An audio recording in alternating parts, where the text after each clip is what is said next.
السلام علیکم ورحمۃ اللہ وبرکاتہ.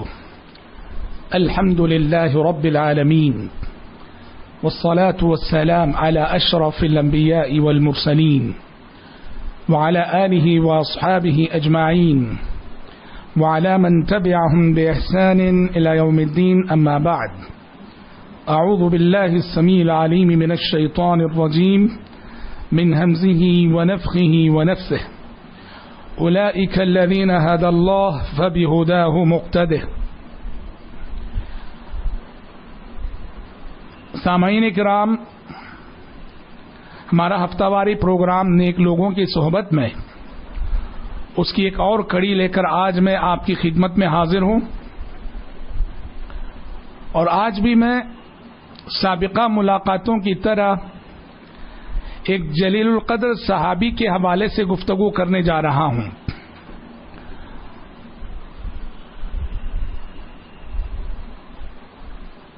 ہم نے حدیث کی کتابوں میں یا پھر علماء کرام کے بیانات اور خطبات میں ابن عمر کا نام بہت سنا ہوگا اور بہت پڑھا ہوگا. انہی ابن عمر کے بارے میں آج آپ کے سامنے گفتگو کرنے جا رہا ہوں.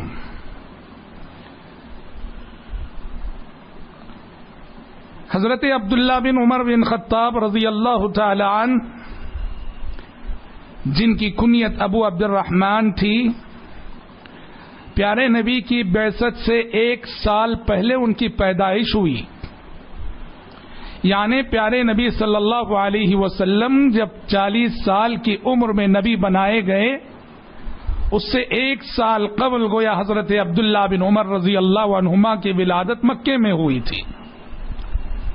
اور وہ مکے ہی میں اپنے والد کے ساتھ بالکل کم سنی میں اور بچپن میں اسلام قبول کرتے ہیں. بڑے باپ کے بڑے بیٹے تھے. ان کی فضیلت کے لیے، منقبت کے لیے اتنا کافی ہے کہ وہ حضرت عمر کے بیٹے ہیں. ام المومنین حضرت حفصہ رضی اللہ عنہا کے بھائی ہیں. اور اس طرح پیارے نبی صلی اللہ علیہ وسلم کے نسبتی برادر یعنی سالے لگتے ہیں. حضرت عبداللہ بن عمر رضی اللہ عنہما مکے میں چونکہ کم سن تھے، کم عمر تھے، مکے میں کچھ زیادہ ان کے واقعات ہمیں سیرت و تاریخ کی کتابوں میں نہیں ملتے ہیں. لیکن مدینہ ہجرت کرنے کے بعد، مدینہ آنے کے بعد حضرت عبداللہ بن عمر رضی اللہ عنہما جب بڑے ہوتے ہیں، بڑی عمر کو پہنچتے ہیں اور جوانی کو پہنچتے ہیں، تو اسلام کی بڑی ہی مثالی اور قابل قدر خدمت کرتے ہوئے نظر آتے ہیں. خدمت اسلام کا ایسا جذبہ، ایسا شوق کہ مدینہ پہنچ کر جب غزوہ بدر کا واقعہ پیش آیا، حضرت عبداللہ بن عمر کم سن ہونے کے باوجود 12-13 سال کی عمر کے تھے. انہوں نے خود کو پیارے نبی پر پیش کیا اور کہا کہ اجازت دیجیے، بدر میں بھی آپ کے ساتھ شرکت کرنا چاہتا ہوں. انہیں اجازت نہیں ملی. پھر 1 سال بعد احد کا واقعہ پیش آیا، تب بھی انہوں نے اپنے آپ کو پیارے نبی پر پیش کیا کہ اجازت دیجیے، احد میں آپ کے ساتھ لڑنا چاہتا ہوں. اجازت نہیں دی گئی. اس کے بعد جب غزوہ خندق کا موقع آیا اور حضرت عبداللہ بن عمر اس وقت 15 سال کے ہو چکے تھے، تب پیارے نبی صلی اللہ علیہ وسلم نے ان کی درخواست منظور کی اور انہیں شرکت کا لڑائی میں موقع عطا کیا. یہیں سے اہل علم نے یہ فقہی مسئلہ مستنبط کیا ہے کہ انسان بچپن اور لڑکپن کے بعد جوانی کے مرحلے میں جو داخل ہوتا ہے، اس کے لیے ایک حد فاصل 15 سال کی عمر ہے. 15 سال سے وہ بالغ شمار کیا جائے گا اور 15 سال سے وہ اسلام کے تمام ہی تعلیمات کا مخاطب سمجھا جائے گا. حضرت عبداللہ بن عمر رضی اللہ عنہما کی خدمت اسلام کا ایک دوسرا پہلو یہ ہے کہ ان کا شمار ان صحابہ میں ہوتا ہے جنہوں نے پیارے نبی صلی اللہ علیہ وسلم سے بکثرت احادیث روایت کی ہیں. پیارے نبی سے روایت کرنے والے صحابہ تو بے شمار ہیں، لیکن 7 صحابہ ایسے ہیں جنہیں مکثر فی الروایہ یعنی بکثرت پیارے نبی کی احادیث روایت کرنے کا شرف اور اعزاز انہیں حاصل ہے۔ انہی میں سے ایک نمایاں نام حضرت عبداللہ بن عمر رضی اللہ عنہ کا بھی ہے۔ 2630 احادیث انہوں نے پیارے نبی سے روایت کی ہیں۔ علم کا ایک بڑا ذخیرہ انہوں نے روایت کیا ہے جو کتب احادیث میں ہمارے سامنے موجود ہے، اور رہتی دنیا تک کے لیے حضرت عبداللہ بن عمر رضی اللہ عنہما کے حق میں صدقہ جاریہ ہوں گی یہ احادیث جو انہوں نے پیارے نبی سے روایت کی ہیں۔ بڑے متبع سنت صحابی تھے، سنت کے بڑے پابند تھے، پیارے نبی صلی اللہ علیہ وسلم کے ایک ایک قول و عمل پر بڑے اہتمام کے ساتھ عمل کرتے تھے۔ ایک مرتبہ مسجد نبوی کے ایک دروازے کی طرف اشارہ کر کے پیارے نبی نے فرمایا تھا لو ترکنا هذا الباب للنساء، کیا ہی اچھا ہوگا کہ یہ دروازہ ہم عورتوں کے لیے اور لیڈیز کے لیے خاص کر دیں۔ راوی حدیث فرماتے ہیں کہ یہ بات حضرت عبداللہ بن عمر رضی اللہ عنہما کے کانوں میں پڑ گئی، انہوں نے یہ بات سن لی تو پھر باقی زندگی میں کبھی اس دروازے سے وہ مسجد نبوی میں داخل نہ ہوئے، اس لیے کہ پیارے نبی کی زبانی انہوں نے سن لیا تھا کہ یہ دروازہ اچھا ہے کہ لیڈیز کے لیے خاص کر دیا جائے۔ آپ کو معلوم ہوگا، آپ نے یہ حدیث بھی سنی ہوگی کہ پیارے نبی صلی اللہ علیہ وسلم نے ایک مرتبہ ایک قوم کے کوڑے دان کے پاس سے گزرتے ہوئے کھڑے ہو کر پیشاب کیا تھا۔ آپ کا معمول بیٹھ کر پیشاب کرنے کا تھا، لیکن وجہ جواز بتانے کے لیے کہ کبھی کبھار کھڑے ہو کر پیشاب کرنا بھی جائز ہے، پیارے نبی صلی اللہ علیہ وسلم نے ایک مرتبہ کھڑے ہو کر پیشاب کیا تھا۔ وہ ایسی جگہ تھی، نم جگہ تھی، جہاں چھینٹیں اڑنے کے امکانات اور چانسز نہ تھے۔ حضرت عبداللہ بن عمر رضی اللہ عنہما کے بارے میں آتا ہے کہ وفات نبوی کے بعد، عہد نبوی کے بعد جب بھی اس کوڑے دان سے ان کا گزر ہوتا تھا وہاں کھڑے ہو کر پیشاب کرتے تھے اور کہتے تھے یہاں میں نے پیارے نبی کو کھڑے ہو کر پیشاب کرتے ہوئے دیکھا ہے، اس لیے یہاں میں کھڑے ہو کر ہی کروں گا۔ الغرض اتباع سنت کے ان کے واقعات بے شمار ہیں۔ بڑے اللہ والے صحابی تھے، بڑے متقی تھے، بڑے خدا ترس تھے، بڑے عابد تھے، بڑے زاہد تھے اور بڑے عبادت گزار تھے۔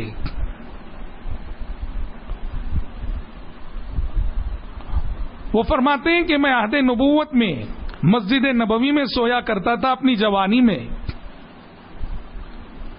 اور پیارے نبی کا معمول تھا کہ پیارے نبی روزانہ فجر کی نماز کے بعد صحابہ سے پوچھتے تھے کہ تم میں سے کس نے کیا خواب دیکھا ہے، اور جس نے بھی کوئی خواب دیکھا ہوتا وہ بیان کرتا، پیارے نبی اس کی تعبیر بتاتے۔ حضرت عبداللہ بن عمر کہتے ہیں میری بھی خواہش ہوئی کہ کاش میں بھی کوئی خواب دیکھوں کہ اوروں کی طرح سے میں بھی اس کی تعبیر پیارے نبی سے پوچھ لوں۔ کہتے ہیں کہ اپنی خواہش کے بعد میں نے خواب دیکھا، اور خواب یہ دیکھا کہ 2 فرشتے میرے پاس آتے ہیں اور مجھے پکڑ کے جہنم کے پاس لے جاتے ہیں، جہنم دکھاتے ہیں، اور جہنم میں کچھ لوگوں کو میں نے دیکھا جنہیں میں نے پہچان لیا، اور میں ڈرنے لگا تو فرشتوں نے مجھ سے کہا تم مت گھبراؤ اور تم مت ڈرو۔ خواب دیکھ کر بہت پریشان ہوئے حضرت ابن عمر کہ جہنم کا خواب میں نے دیکھا۔ انہوں نے اپنی بہن جو ام المومنین حضرت حفصہ رضی اللہ عنہا تھیں ان سے اس خواب کا تذکرہ کیا، اور ام المومنین حفصہ رضی اللہ عنہا نے پیارے نبی سے اس خواب کی تعبیر پوچھی تو پیارے نبی صلی اللہ علیہ وسلم نے انہیں حوصلہ دیتے ہوئے، ہمت دیتے ہوئے فرمایا نعم الرجل عبد اللہ لو کان یصلی باللیل۔ عبداللہ بن عمر کیا ہی اچھے نوجوان ہیں، اور کیا ہی اچھا ہوگا کہ اگر وہ رات میں نماز کا اہتمام کرنے لگیں، یعنی تہجد پڑھنے لگیں۔ راوی حدیث کہتے ہیں اس ایک جملے نے لو کان یصلی باللیل کہ کیا ہی اچھا ہوگا عبداللہ بن عمر رات میں نماز کا اہتمام کرتے، تہجد پڑھتے۔ راوی حدیث کہتے ہیں پیارے اس ایک جملے نے حضرت عمر کی راتوں کی معمولات کو بدل کے رکھ دیا. حضرت ابن عمر کی راتوں کی معمولات کو بدل کے رکھ دیا, اور اس کے بعد وہ رات میں بہت کم سویا کرتے تھے. ان کی رات کا بڑا حصہ تہجد میں اور عبادت میں گزرا کرتا تھا. عہد نبوت میں ان کے ساتھ ایک واقعہ یہ پیش آیا کہ ان کی ایک بیوی تھی جنہیں یہ بڑی محبت کرتے تھے, بہت چاہتے تھے, پر حضرت عمر بن خطاب رضی اللہ عنہ کسی وجہ سے اپنی اس بہو کو پسند نہیں کرتے تھے. حضرت عمر نے کہا کہ طلاق دے دو اپنی اس بیوی کو. حضرت عبداللہ بن عمر نے کہا کہ نہیں, طلاق نہیں دوں گا میں. حضرت عمر نے پیارے نبی سے شکایت کی. پیارے نبی نے حضرت عبداللہ بن عمر کو بلا کے کہا اطع اباک, اپنے باپ کا کہا مانو, اپنے باپ کی اطاعت کرو. اور یہاں حضرت عبداللہ بن عمر کو اپنے باپ کی بات مانتے ہوئے پیارے نبی کی اطاعت کرتے ہوئے طلاق دینی پڑی. ظاہر بات ہے کہ حضرت عمر نے اگر ناپسند کیا ہے تو ایسے ہی ناپسند نہ کیے ہوں گے, یقیناً اس میں انہوں نے اپنے فرزند عبداللہ بن عمر کی بڑی مصلحت دیکھی ہوگی.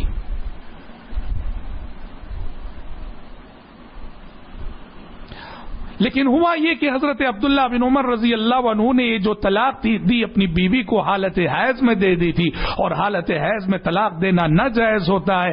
تو پیارے نبی صلی اللہ علیہ وسلم نے ان سے فرمایا کہ رجوع کرو, اور حالت طہارت میں جب بیوی پاک ہو اس حالت میں پھر سے طلاق دینا.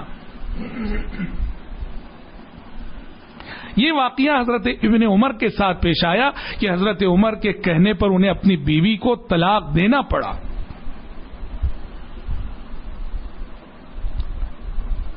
امام احمد بن حنبل رحمہ اللہ کے پاس ان کے زمانے میں, ان کے دور میں ایک سائل آیا اور اس نے کہا کہ امام محترم میری ایک بیوی ہے اور میرے والد مجھے حکم دے رہے ہیں کہ میں اسے طلاق دے دوں, کیا کروں میں؟ امام احمد نے کہا کہ یہاں اپنے والد کی بات نہ مانو, طلاق مت دو. اس سائل نے حضرت عمر اور ابن عمر کا یہ واقعہ پیش کیا اور امام احمد سے کہا کہ حضرت آپ کہہ رہے ہیں کہ میں اپنی باپ کی بات نہ مانوں اور طلاق نہ دوں, پر حضرت عمر کے کہنے پر ابن عمر کو اپنی بیوی کو طلاق دینا پڑا تھا. اس حدیث کا کیا جواب ہے؟ تو امام احمد نے اس شخص سے کہا تھا لیس ابوک عمر, وہ تو عمر تھے, تمہارا باپ عمر نہیں ہے. مطلب یہ ہے کہ حضرت عمر بن خطاب رضی اللہ عنہ یہ تو وہ شخصیت تھی کہ جن کی دور اندیشی ایسی تھی کہ ان کے مشوروں کے مطابق آسمان سے وحی نازل ہوا کرتی تھی. ان کا فیصلہ غلط ہو بہت مشکل ہے. انہوں نے اپنے بچے کے حق میں جو سوچا یقیناً وہ بچے کے حق میں بہت بہتر تھا. اسی لیے پیارے نبی نے ابن عمر کو بلا کے کہا کہ طلاق دے دو. حضرت عمر کو دراصل اپنی اس فرزند عبداللہ بن عمر رضی اللہ عنہ کی بڑی فکر رہتی تھی. وہ چاہتے تھے کہ بیٹا بھی ان کی طرح سے ذمہ دار, امانت دار اور اللہ سے ڈرنے والا ہو, اور سچ مچ یہ بیٹا ویسا تھا بھی.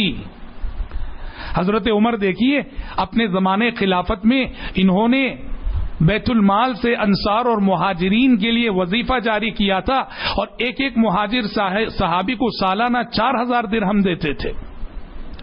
سارے مہاجرین کو بیت المال سے 4000 درہم ملتے تھے, سوائے ایک عبداللہ بن عمر کے کہ ان کو 3500 ملتے تھے. لوگوں نے حضرت عمر سے کے آگے اعتراض کیا, سوال کیا, امیر المومنین یہ آپ اچھا نہیں کر رہے, سارے مہاجرین کو 4000 دے رہے ہیں پر اپنے فرزند عبداللہ بن عمر کو 3500 کم دے رہے ہیں, ایسا کیوں ہے؟ حضرت عمر نے کہا انما ہاجر بہ ابوہ, 500 کم اس لیے دے رہا ہوں کہ ابن عمر کو اس کا باپ لے کے ہجرت کیا ہے, پتہ نہیں اس کا باپ ہجرت نہ کرتا تو وہ ہجرت کرتے کہ نہ کرتے. اللہ اکبر, یہ ہے تقوی اور اقربا پروری سے دوری. اس رویے کو عبداللہ بن عمر نے اپنے باپ کی جانب سے کبھی برا نہ جانا, کبھی برا نہیں سمجھا. یہ دراصل حضرت عمر کا تقوی تھا اور اپنی اولاد کی تربیت کا ایک انداز تھا, ایک اسلوب تھا. خلافت کے لیے لوگوں کی زبانی حضرت ابن عمر کا نام آ گیا. لوگوں نے حضرت عمر سے کہا کہ اپنے بعد ولی عہد کے طور پر خلافت کے لیے اپنے فرزند عبداللہ بن عمر کو نامزد کر دیجئے. حضرت عمر ڈر گئے کہ خلافت کے اس بار گراں کو جسے وہ خود اٹھا چکے، اب ان کی اولاد کا نام لوگوں کی زبان پہ آ رہا، ڈر گئے۔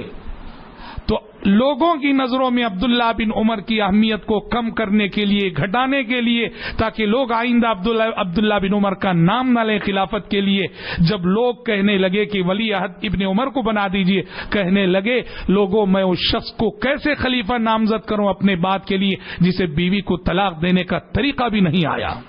اللہ اکبر، یعنی وہ جو حالت حیض میں طلاق دے دیے تھے، وہ جو ایک غلطی ہو گئی تھی، اس غلطی کا حوالہ دے کر لوگوں کی نظروں میں وہ اپنے فرزند کی اہمیت کو گھٹا رہے ہیں، کم کر رہے ہیں، تاکہ کہیں خلافت کا یہ بار گراں ان کے فرزند کے ناتواں کندھوں پہ نہ رکھ دیا جائے۔ یہ اللہ کا خوف اور یہ اللہ کا ڈر، اور یہ حضرت عمر رضی اللہ عنہ کی اپنے بچوں اور اپنی اولاد کی خیر خواہی اور ان کے اخروی مستقبل کی فکر کا ایک اعلیٰ ترین نمونہ ہے۔ بہرحال بڑی خصوصیات والے صحابی تھے حضرت ابن عمر۔ ان کی وفات کے سلسلے میں کہا جاتا ہے کہ دوران طواف مکہ مکرمہ میں مسجد حرام میں ایک دھاری دار ہتھیار کسی کا لگ گیا حضرت ابن عمر کو، جس سے ان کو ایک شدید زخم لاحق ہوا، اور وہی زخم ان کے لیے مرض الموت ثابت ہوا، اسی میں انتقال کر گئے۔ اور ایک دوسری تاریخی روایت کہتی ہے یہ دراصل بنو امیہ کے گورنر حجاج بن یوسف کی سازش تھی حضرت عبداللہ بن عمر کے خلاف، اس لیے کہ وہ نمازیں عمدن تاخیر سے پڑھاتا تھا، تو حضرت عبداللہ بن عمر نے حجاج بن یوسف کے اس رویے پر نکیر کی، تو حجاج بن یوسف ناراض ہو گیا، اور اسی نے اپنے سپاہیوں میں سے کسی کو ایک نیزہ عطا کیا اور اس کی انی پہ جو ہے زہر لگا دیا، کہا کہ کسی طرح سے دوران طواف عبداللہ بن عمر کو چبو دینا، اور اس نے ویسے ہی کیا، اور اس نیزے کے لگنے کی وجہ سے زخم بن گیا، اور اسی زخم میں حضرت عبداللہ بن عمر رضی اللہ عنہ شہید ہو گئے۔ اور ایک تاریخی روایت یہ بھی کہتی ہے کہ حجاج بن یوسف عیادت کے لیے آیا، حضرت عبداللہ بن عمر نے نہ اس کے سلام کا جواب دیا، نہ اسے گفتگو کی، اور نہ اس کی جانب نظر اٹھا کر دیکھا، اس لیے کہ وہ سارے معاملے کو جانتے تھے، سمجھتے تھے۔ اللہ کے یہ اولیاء، اللہ کے یہ بزرگ، ظالموں کے اور ظالم حکمرانوں کے کیسے کیسے ظلم انہوں نے برداشت کیے ہیں۔ سن 70 پر 3 ہجری میں 86 سال کی عمر میں تقریباً حضرت عبداللہ بن عمر رضی اللہ عنہ کی وفات ہوئی۔ ایک مثالی زندگی، اور بہت ہی مثالی زندگی ہمارے لیے اور آپ کے لیے اور قیامت تک آنے والے مسلمانوں کے لیے بطور نمونہ حضرت عبداللہ بن عمر چھوڑ گئے ہیں۔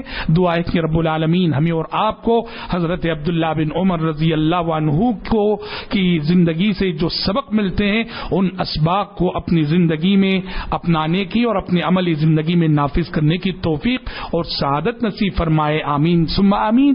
وآخر دعوانا الحمد للہ رب العالمین، والسلام علیکم ورحمۃ اللہ وبرکاتہ۔